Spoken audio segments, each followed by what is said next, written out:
Didn't start the audio yet. Welcome, everybody, to episode 38 of I Just Got My Kid to Sleep podcast. I'm Michael Palisak, and this is the episode. It's beginning. It's already begun, and we're going and recording. We got audio and video.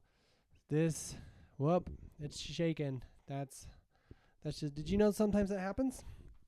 Sometimes my apartment shakes, which when I first moved in, I let the landlord, because I'll explain why. So and I'll address the elephant in the room in a little bit. I wish there was a real elephant, and that's got to be a good joke for someday. I'll address the elephant in the room in a minute. When there's actually an elephant in the room, man, I could do comic strips. But the elephant would have to have a reason to be there. You know, like maybe he's buying the company. And just brainstorming here. So the elephant, I got a haircut. That's what I was gonna say. But anyways, sometimes my building shakes because I don't know. I live on a busy street, and I need to know this. I need to know if this is real, or maybe if I should have moved before I moved in. When a big truck, I guess maybe there's limits. That's probably why they have limits. You know, where big semis can only drive on certain roads. Because when a semi drives by on my road, my whole apartment shakes. And I imagine it's the whole building. I don't know why just mine would. I'm not like on the top or the bottom probably wouldn't shake as much. But what's really fun, here's a fun trick if you ever have that experience, if you live somewhere that could crush on you at any moment. No. I texted my building manager, and they said that's normal. I think I texted. It's been a while. That's normal, which has got to be a weird message to say, like, oh yeah, that thing that sounds like where you're living is gonna fall. It's built that way, you know. It's California. There could be an earthquake. It's gotta be flexible. We're flexible. We're not falling over. We're flexible. So when a big semi drives by my apartment, everything shakes just a little bit. And what a really fun trick is, if you live an experience like that, which I don't know if anybody else does other than my neighbors. And I think the only way my neighbors listen to my podcast is through the wall, and they've been very polite not to say anything. But hello, sleepers, by the way. Hello, and this is Dr. Teeth, and I'm missing a stuffed animal today. I don't know. I was sitting down already, and then I was like, not that I don't mind getting up. It's just like, you don't see it, everybody. You don't. But for me to get up, I can get up. You know. I was talking to this young child today. He's not young. He was like a college kid. And Jack and I were getting food somewhere, and he was like, we asked for some more something, and he had to get up, and he was like struggling. I was like, oh, are you like, is this an injury? And he was like, well, I lifted weights yesterday. And I was like, oh, that's like a good pain. Anyway, I can get up. I'm not that old. I'm a very young, look at the haircut. It's young. But I had to like climb over a thing and then another thing, and I didn't know how much the buffalo or the flamingo or the other ones were really bringing to the setup, you know? Anyway, I was talking about something else. Oh yeah, so my building shakes, and if you're listening to this and that's ever happened to you, or it does happen to you, here's a fun thing I just learned. This is a fun thing that I just learned in the last 10 months. No, like sooner than that. That was like a joke or a trick. When Jack and I talk, Jack's 5. So he doesn't understand. Like, he'll be like, he's like, is that a joke or is it a trick? And a joke is you're trying to be funny and not deceive the person. And a trick means you're trying to get away with it. But I don't think I would really ever try to trick him, you know? So I don't know who is and why we have to have a definition of that. He's 5. Who's tricking him? Anyway, maybe he tricks people I don't think he's deceitful. Listen, so if you live in an apartment building that shakes when a big truck drives by, this is like scary fun. It's tricky fun. So what you can do is, I discovered it by accident. It's one of those things that you're like, you discover by accident. I was trying to think of an example of an invention that happened by accident, but I can't think of any. I bet if I really tried, I could think of some. Not that I'm not trying. I always give my 100% best effort. I just think there's like some things that exist in the world that you're like, oh, that happened by accident, and then you remember those, I didn't remember them. So anyway, I don't know if the haircut really is a good podcast haircut, because my other one like took up more of the screen, but I feel so much lighter. I've lost weight in my haircut, not because I'm sad about the haircut. Haircut's great. It's fine. It's okay. I'm going home for Thanksgiving. I am home. I live in home. My home is where it shakes. Home is where the shaking happens. In the building. But I'm going to my parents for Thanksgiving because well, I love my parents, and I'm not gonna say because I'm going there anyway, because that's like I've learned in life. This is another thing I've learned. I got to get back to the thing I skipped over. Believe me, this isn't like a trick to keep you listening. I don't think that would work. It's not like the news, like coming up next, this cool thing you could learn if you're one of the people that live in Michael's building. And after that, before this. So I've learned that if you're going to ask somebody to do something with you, no matter whether it's like a friend, an acquaintance, someone who maybe you're trying to like be in a more than a friend relationship, maybe it's a business situation, maybe it's I think that's the only appropriate ones. But like, if it's always better, because like parents out there, if you're listening, parents, and you got your kids asleep and you're listening, tuning in, you don't have to. It's not live, so you couldn't listen to it live. It's pretty late. It's still today, which is good. It's bad when it's tomorrow. He was in bed earlier. He always is. They're always in bed earlier. We talked about that. But it's always good. And I'll get back to the other thing, like I was talking about. I just got to remember it again. Did I already forget? Well, no. It's there. It's right here, and this one's right here. So I just got to remember. I'm pointing to parts of my brain if you're just listening right now. And if you're ever inviting someone to do something and you thought of them, you don't have to say the reason you thought of them. You can just invite them and then let them assume that it's because they're the number one person in your life. Just let them assume that. You don't have to be like, oh, I was going to be in town anyway. Do you want to get lunch? No, just be like, hey, do you want to get lunch? I think that's more special. And then if they ask you, like you get lunch and they're like, this is weird, kind of out of nowhere, you'd be like, well, I thought, I just value your company.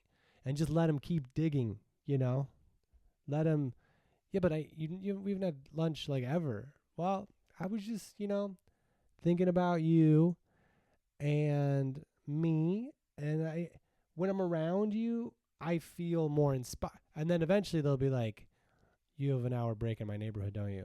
Yeah, that's why we're getting lunch.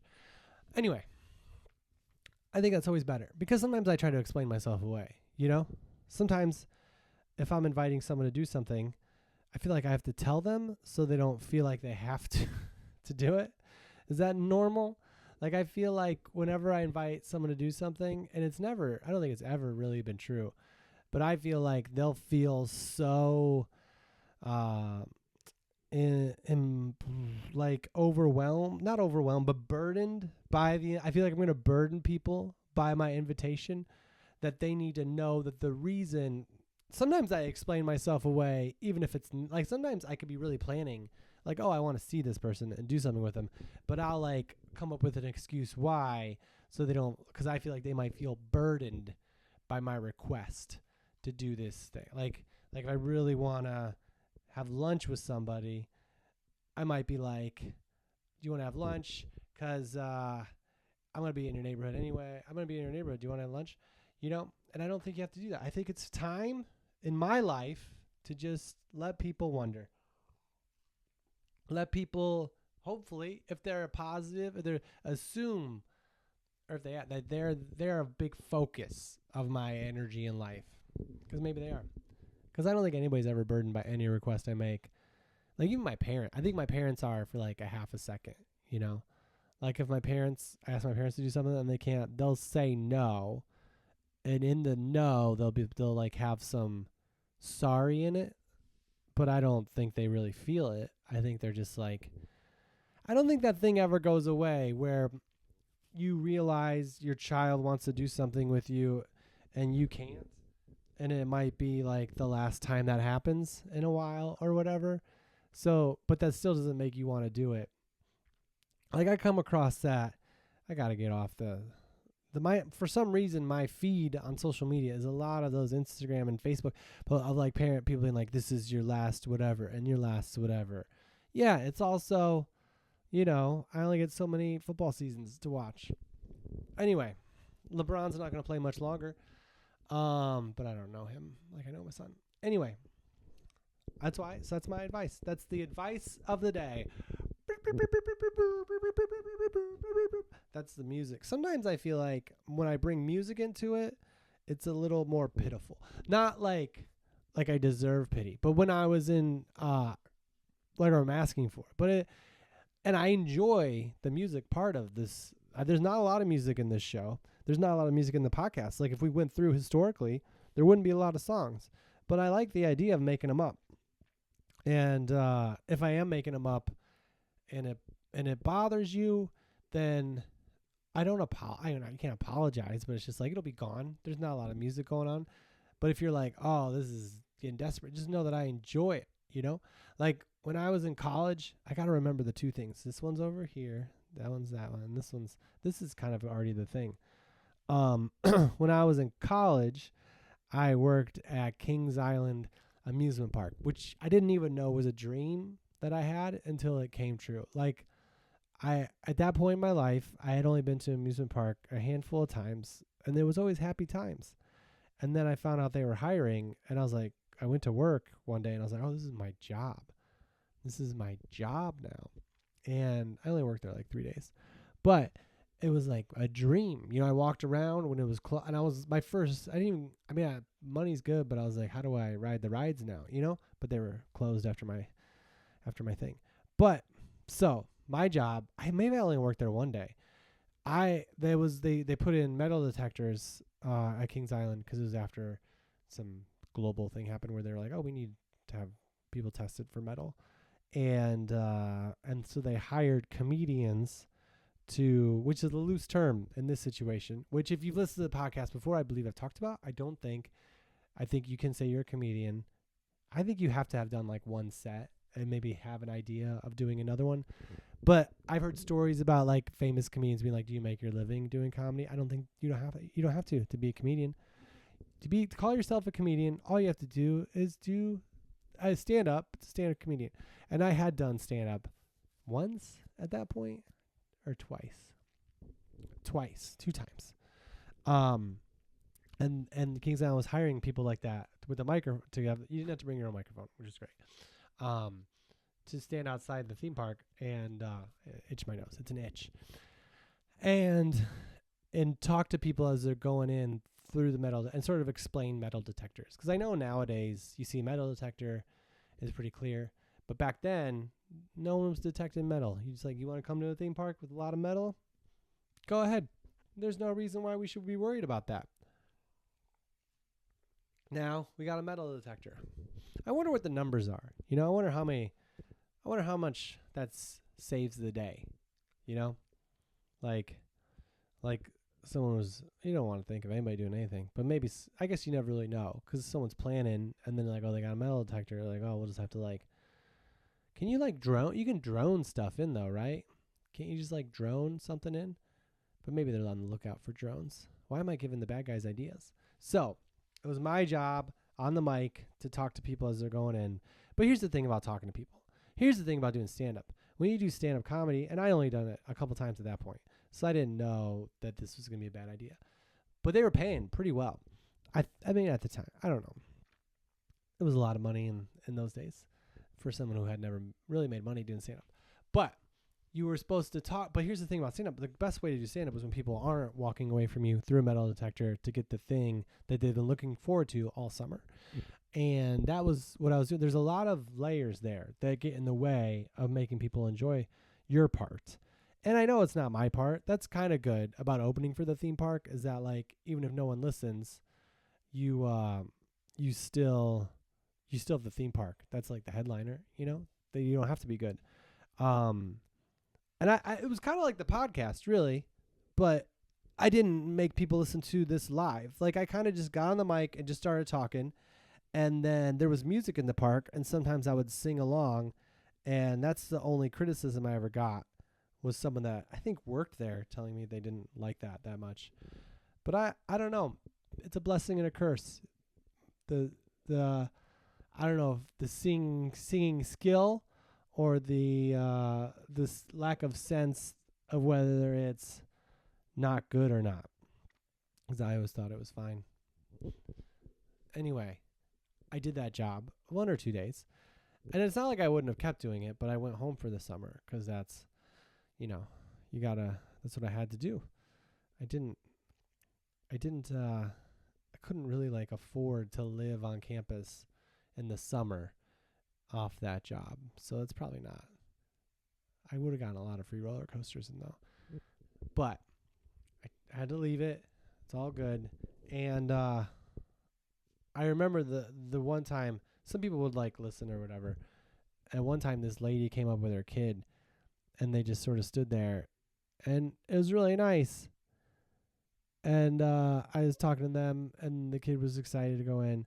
And then the mom looked at me and she's like, we kind of felt, I don't think she said we felt sorry for you.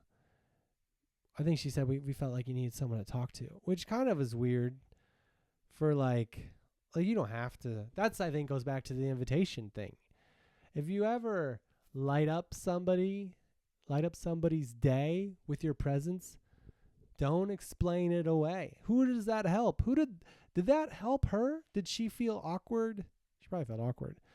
But if she was there, she was listening. Do you think I'm thinking like, why is this lady and this kid doing? No, they're enjoying themselves because I'm on a microphone and I'm talking. Anyway, that's what happened. That was my first comedy job. Yeah. Bright lights. How far we've come. I don't think I would take a job like that now. I'd have to pay a lot more. Like, I would just be like, that they're going to have to sit down. See, that's the thing. I don't even think it was I think that's one thing people don't understand. I was talking about this recently with my friend Jim Flanagan, who I am saying his name to see if he listens to the podcast. But I don't think he does. He's very funny. He shouldn't have. No one has to. But that's how I communicate with friends now. And we were talking about stand-up comedy and how people will book you for private events. Like, this is kind of like a private event time of year, like around December. You get holiday parties or whatever. And they just see you like on the internet in a video where there's like a stage and lights and sound and people that are there listening. And they're like, oh, he can do that while people are eating food or talking in a beer garden. And it's not. And it's not like we're magicians. Like, it's not fake. It's just listening, you know? Comedy, good comedy does require, I'm not saying that bad comedy doesn't require, but I feel like when you're talking to make people laugh, and it's mostly in the words and the delivery, it kind of, maybe it's sad, maybe it's good, maybe it's bad, but you need the listening part. Or you at least need some of the people to listen and then laugh, and then the other people just go along for the ride. But that's the message. That's my lesson song. I got to rewrite that song. I don't think it's very la la la la la la la lessons. I don't think that was even that bad. I don't think someone would say we felt sorry for you after that one. La la la la la la la lessons. So that's the lesson for episode 38 right now. Unless a better one comes up later, there's no telling how many lessons that we can cover today. But that's one of them, is that if you're going to be in someone's life or invite someone to do something with you, just let it sit there, you know? If you're worried about them thinking you're crazy by asking them to do something, first of all, revel in that, you know? That's an exciting thing. Maybe you won't go like jumping out of an airplane or doing some sort of daredevil thing on a cool bike or a snowboard. But if you go up and ask someone to do something with you and you're not sure whether they're going to look at you like you're crazy, well, that's quite a rush, I would say. And usually they're not. It's in our heads. But know that they'd probably just take it, and if they dig deeper, just let them keep digging, I think. Because I think people like to think that they're important. That's the thing I've come to, is that that's the groundbreaking news on episode 38. People like to think that everyone is important. My grandma was really good at that. My grandma, you'd say, "How are you doing?" And she'd be like, "Good, now that I'm talking to you." She didn't even know that you were going to talk to her yet. She didn't. That's just like the instinct. My grandma was so good at just saying nice things, like just popped into her head. Like, we would be at a store, like a Macy's or something, checking out, and the guy behind the counter, she would just be like, "You have really beautiful eyes." And she's like 80, She's not, not that. Anyways, my grandpa wasn't alive anymore, so it's okay, even if it was. But like, that's not. She just was really good at, like, maybe nice eyes is what she would say. She's really good at just saying nice things, and I think that's a thing I'm embracing. It's just being okay, So that's the first thing. La la la la la lessons. And then the thing I was going to talk about earlier, which is in this part of my brain, is my haircut. I think that's what it was. I don't remember now. We forgot it. It'll come back. It never does. Don't listen to me. I did get a haircut, and my son came with me because I feel like if I go while he's in school, it's got to be a specific time, and that's when I sleep. And so I just bring him with me, and then we go to a playground afterward. There's a really good playground in the neighborhood of where I get my hair cut. And I love that park because it's like a huge park. It's like the big, if you live in a city, there's like the cool big parks. And I love them because the people that go there are just, the kids are so happy. There's such joy. Like, sometimes I feel like all parks, kids are happy. Yeah, but I think when you go to like the big, like, maybe it's Central Park as playgrounds, I'm sure, but like the big park in the city, people feel like it's special. It's just like, I don't know. There's a lot of kids around. I think there's so many people that, like, the moody teenagers don't go to that one. There's like usually a guy going around selling ice cream or stuff, which that's kind of a bummer because you say no, and then we actually went there to get ice cream, and out of the thing, there's ice cream at a place, and that's fine, but they have the ice cream guys. They push a thing, maybe that's a bike. I think they push a cart, and you open it up, and there's like all these different characters. You know how this works, but we got time. And you have all these different characters, and sometimes the eyes are gumballs, which is weird when your son's like, I don't know what gum is yet. But Jack was really excited about that. But in the winter, in California, even in the winter, they're not always there. So we got there, and the fruit guy was there. And we were like, is ice cream right here? And they're like, he already left. So we just played. And there's so many, I think there's so many different people in the park. And I think there's just this focus on all the kids just playing. And I don't know. In our neighborhood park, I feel like maybe we just get bored because we go there more often. But this one has like there's like a huge hill and then another playground. This one has a train theme. Yeah. I just don't feel like we ever get bored. That's what I was getting at. What was I talking about earlier? It's Thanksgiving. I'm going home for Thanksgiving. And that's what it was. I was going to say it's because I'm working this weekend in the neighborhood. And I'll be in Eau Claire, Wisconsin, which is French for Clearwater. I don't know if that's true, but I'm doing a show with Clearwater Comedy, and it's in Eau Claire, Wisconsin. So I feel like that's how they came up with the name of their comedy, like business organization, was they took their name and made it not French anymore. Not that there's anything wrong with French, but I think Eau Claire, EAU Claire is Clearwater. Is EAU water in French? I'll look it up. This is worth a live look up on How do you say? Maybe I can just say it. Is this gonna mess up the thing? How do you say? How do you say? How do you say water in French? Let's see what it says. Yeah, l'eau. So Clearwater. Look at that. We're still recording. Nothing went wrong. So I'm in Clearwater, Wisconsin, Eau Claire, and that's not super close to where my parents live, but I had something lined up the night before in Madison, which is, let's see what that is in French. How do you say, what does Madison mean in French? That Madison is not French, is English. That's crazy. Wisconsin's such a diverse state. They have cities that have French names and English. That's fun. So, but I'm not in Madison now. I don't know if when I'll ever be, but I'm in Eau Claire, which is fun, and I'm going home to go home for Thanksgiving, but also I'm staying for the shows. I love going home for Thanksgiving, and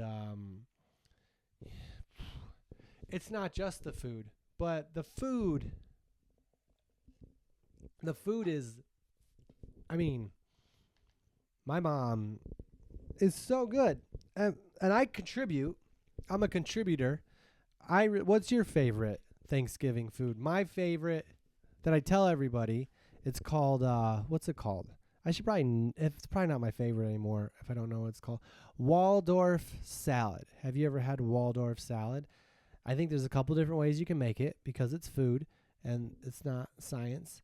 So we put marshmallows, which is probably why it's my favorite, and apples, clear favorite still, celery, which has become, a good positive to get into my diet, and then a little bit of mayonnaise. And growing up, I would always be like, no mayonnaise, but you got to put like a little bit, not a lot, just a little bit, not a lot, just a little bit.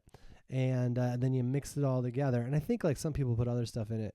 That goes back to the thing I was saying about different ways to do it. I might have to listen back to this podcast and see how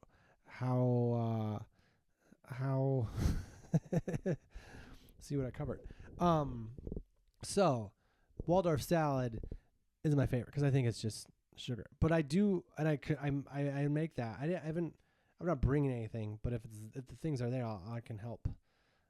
But I think I like Thanksgiving dinner so much. It's just so good. It's like the food's all hot. There's so many different types of food to eat, and that's all you have to do. Like people, you eat food on other holidays, but there's always expectations of Christmas there's gifts, and then there's Easter, and then we're cooking out for this. But this is I pretty much always have the record of being like the last one eating, so everyone has to wait on me to get dessert because, man, I can taste it all now. What is it about this podcast and me wanting to eat all the time? Well, I had pizza that a couple weeks ago. That was pretty good. But it's I think my favorite is that, but the turkey's also really good, and the gravy is good. I wasn't a gravy kid growing up because I was mixing stuff, but now I'm like, this is why it's right. Everything I was kind of I didn't like as a kid was more of a fear, It was more of I don't know how this could be. And so if there's for the kids listening to the podcast, I don't think there's any. But if you don't like a food, then just maybe it's because you're afraid. And the good thing about being a kid is you don't have responsibility. So you can get your food, you can try it all, and then if you don't like it, you can be like, I don't like it, and then they have to give you something else. Or you go hungry, which I guess some families just make you go hungry. I don't know. Not make you go hungry, but Thanksgiving is so great. Man, I'm so excited for Thanksgiving. It is a bummer, though, because Jack is going to be with his mom and her stuff, so I don't get to... Because it is fun to be with kids, too, because kids don't really... Christmas, they know what it is. Thanksgiving, eating isn't a big kid thing, But it's still fun to see him with relatives. My favorite part about bringing my son home is that, I get to see him do all the stuff that I see every day, and other people will be like, "Oh, this is exciting," because it's really easy to lose that shine on things. But he has that energy, and they see it, and it's really good. And I think that's the kind of the point of kids. I mean, other than like progressing humanity, but is like someone told me that one time when Jack was born. I'm Catholic, and we got him baptized, and we were talking about church because they don't know what stuff is, and the priest told us it's good to bring the babies to church for the other people to see the babies. And at the time, I was like, oh, it's because that's like life, and joy or whatever. They're not always happy. But then I started bringing Jack to church as a baby, and I think it's just like a distraction if you're bored. I don't not judge, but like sometimes when you're there, your mind goes away, and then you see this cute kid. It's like I'll look a kid dead in the eyes and just like see the smile and be like, that's just for me. And I'll be like, yeah, you're smiling because you can see that I'm cool. that's where I get my validation. Is someone sitting in front of me on a plane and their baby keeps looking back, and I'm just like, yeah, I'm cool guy. I'm not one of those boring parents. I know about kids because I always feel the need to tell people when I travel that they have kids that I also have kids, because I feel like I carry a deep, in-depth understanding of what it's like to be around kids a lot. And when someone starts chatting me up on a plane and their kids are there, and I have a lot of things to say, I feel like it's like, well, I got a 5-year-old. He's gone. He's not gone. He's just not with me. He's at home. And so yeah. Anyway, maybe the next holiday. It'll be fun. Thanksgiving is great. What are you grateful for, everybody? I think it's weird that everyone says, what are you grateful for? But it's not great giving. It's Thanksgiving. Can we fix that? Can somebody fix that? Can we say, what are we thankful for this year all the time? What are we grateful for? What are we appreciative of? I don't know. I think it's interesting to have a whole holiday based off something that you really should do like every day. That's what they say. What I've heard about life and living is that if you can be appreciative of things in your life, then it'll be good for you. Maybe this is all lessons today. La la la la lessons. When he started singing, that's when we knew that a lesson was about to happen. So that's what they said. Like, when you go to bed at night, if you can't fall asleep, you just like list all of the great things in your life or whatever. And all, or like just in general, like right now, what am I thankful for? What am I grateful for?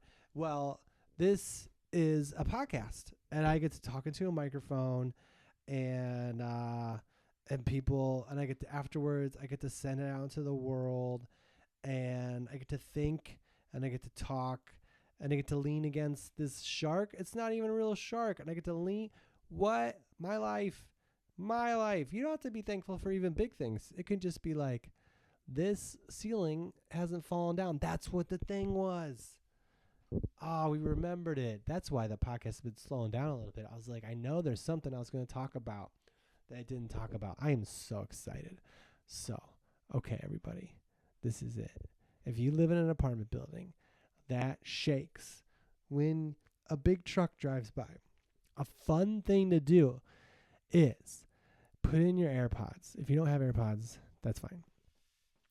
Put in noise-canceling headphones, because then you won't hear the truck coming. Because normally you hear feel the building shake, you hear the truck, it's like, this is big city life. Who cares, right? Yeah. But this, you put in the AirPod, put in the noise-canceling headphones, you don't hear that truck coming. All of a sudden, your building starts shaking. You're like, this is the end. Or just like a small earthquake. But it's like,